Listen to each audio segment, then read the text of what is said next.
ASEAN FTA, and also the next election will be 2016. That's right. Yeah. So I think that the stability will become even more apparent.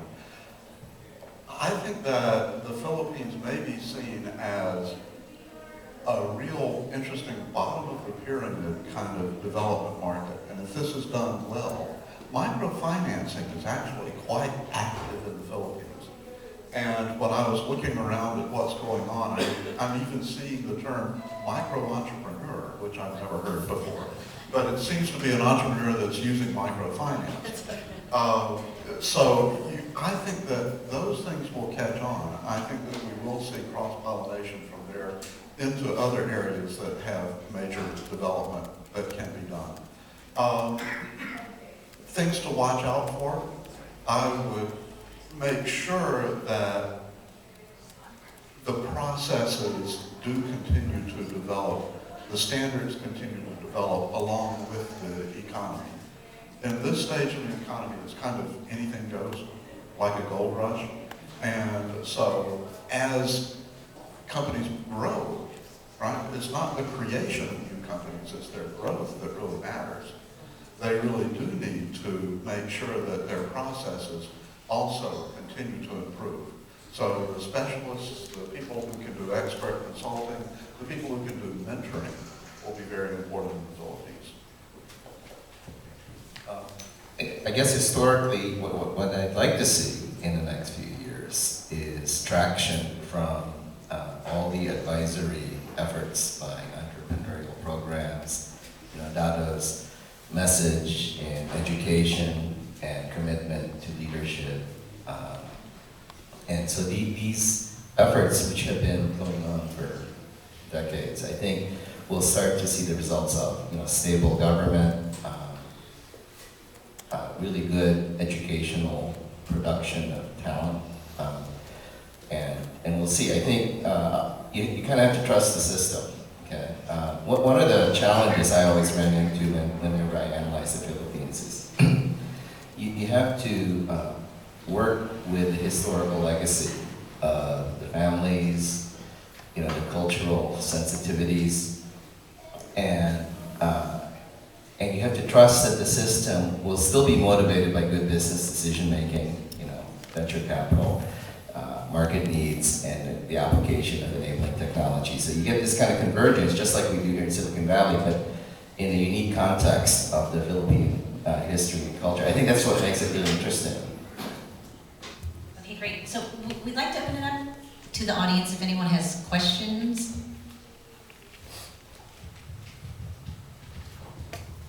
Hello, good morning. I know that the focus here is science and technology. However, for those of us who have exposure to the Philippine media here in the States, can't help but get inundated with ads for residential developments. And contrary to the commercials saying that they're affordable, when you actually look at the property, the values seem to be almost equal to that of the United States. And is there a sense of those property being overvalued and have the risk of paralleling the United States bubble bust?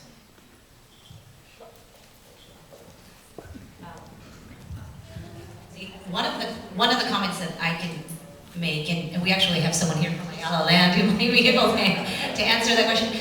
But just in contact with some of the folks who have shared with me opportunities to buy real estate in the Philippines, oftentimes their end customer is not necessarily the Filipino in the Philippines, but the Filipino who resides overseas. And the Filipino who resides overseas who's looking for a second home in the country. So I think that's what's causing some of the disparity between what you would expect the cost of real estate to be there based on lower cost in your mind versus some of their target market. But again, I think the real person to talk to would be Bong Gutierrez, who's sitting here in front from Ayala Land, because they're in the business of real estate in the country.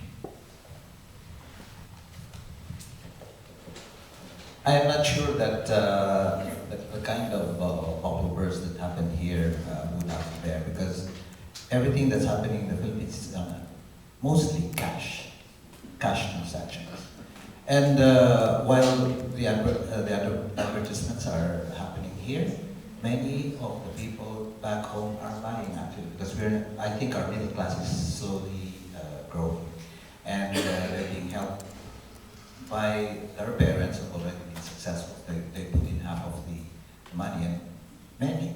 When I say cash, it's actually they pay for the whole amount in a 3-year period without interest.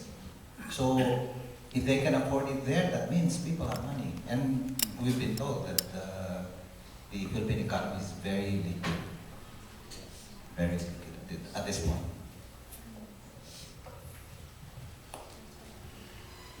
You could come up. I don't think our microphone can reach far back.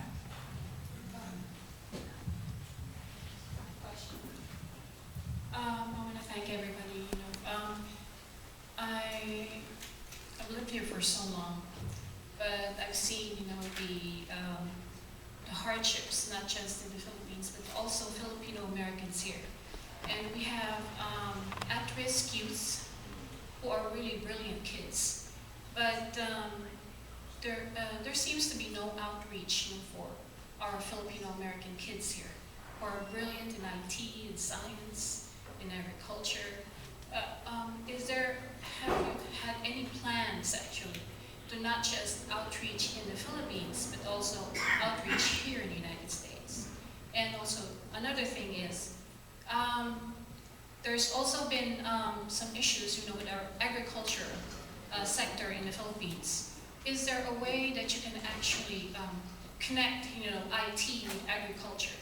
And because farmers are actually left behind in the Philippines. So that's my question. Thank you. Well, on your first question about out-of-school youth here, we in the consulate actually, our main concern is if you compare our out-of-school youths in the Philippines versus those who are here, you have to listen to Father Ben Beltran, who lived 30 years in Smoky Mountain amongst people who salvaged garbage and stuff like that, and he lived there. So, in relative terms, our priority is, of course, the children in the Philippines. So, but I do know that there are NGOs here in the U.S., Philippine civic organizations and non-government NGOs who actually address this. And I know that some people also offer scholarships for very talented out-of-school youth. We have Rudy Assertion's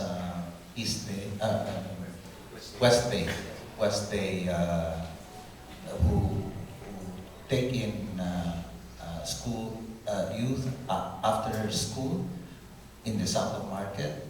So it's being addressed, but I guess many of the Filipino American community here who have been affected by the 2008 financial crisis here are still in survival mode. But prior to that, I'm sure there are quite a number of those NGOs who are helping. On the second issue of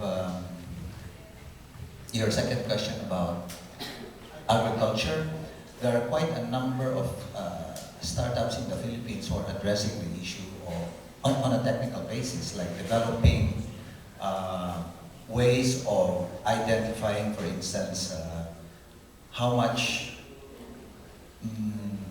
fertilizers have to be applied based on the color of the leaves of the rice. And this is something new, and this was presented by about 2 tech startup companies in the Philippines when we were doing this On3 thing. So this is being addressed by both the Department of Science and Technology, by the Department of Agriculture, but many of these things are not being, the information is not reaching us here. And in answer to your media here, unfortunately, I've talked to ABS-CBN, GMA, and Channel 5, and I've asked them to do a 2-tiered programming, one for the Philippines and one for the Filipino Americans here. Because they show content here that is meant for Philippine audiences. And therefore the perception of what's going on in the Philippines, you know, all the shouting, all the slapping, all the slapstick comedy, etc., does not sit well with many of the second and third generation Filipino Americans here. It, of course, entertains first generation Filipino Americans who are taking care of grandchildren, etc., etc. But for the greater majority of up-and-coming Filipino Americans who need to know what the Philippines is like and who they are as Filipinos, ABS-CBN, GMA7, and Channel 5, and their members here, I reiterate what I've told them before, do a two-tier program. I think one more comment before we end our panel. Yeah, very briefly, you know, there's an economic basis for this kind of social problem when you see no opportunity in the system or you see better opportunity by going through gangs or whatever. So here in the U.S., the private sector, I think, is doing better than the government is in regard to coming up with programs that help young people feel that they can do things in the system. And I see the same kind of heart in the Philippines. Now, social entrepreneurship has really become an item of considerable interest in the Philippines. In fact, the Entrepreneur of the Year, Ernst & Young has a program that recognizes an Entrepreneur of the Year in the Philippines. And the Entrepreneur of the Year last year was Jimmy Ayala, who started a company called Hybrid Social Solutions, which is really all about power for rural communities, rural people that are kind of can't depend on the grid. So you see people looking at these problems, and I think that is not the whole answer to the problem, but it's certainly moving in the right direction. Okay, do you have one more question? We're gonna have to. I do. I'll be very quick. Number one is, I came to this particular conference because I wanted to see if there were top drawer manufacturers in the glass manufacturing category, or steel, and plastics. That's my first question. A second question is, because I've done a lot of sourcing in China, my second question is, if there is a possibility of working with Filipino companies, if we bring them, is there a relationship or special programs between the U.S. and Philippines that if we bring back, are there trade discounts in terms of particular products coming back? I think it'll be better answered in the next panel because we have Trade Commissioner Mike Ignacio, Okay. who is very familiar with the trade practices. You can. Sorry about that. No, it's okay. But from a trade perspective and you know some of the policies, I think it'll be better addressed. And the next panel has to do with new industries, new markets, new entrants, Okay. and the discussion will go into some of the opportunities that exist on multiple levels and multiple sectors. So with that, I'd like to thank the panel today, Dennis, Richard,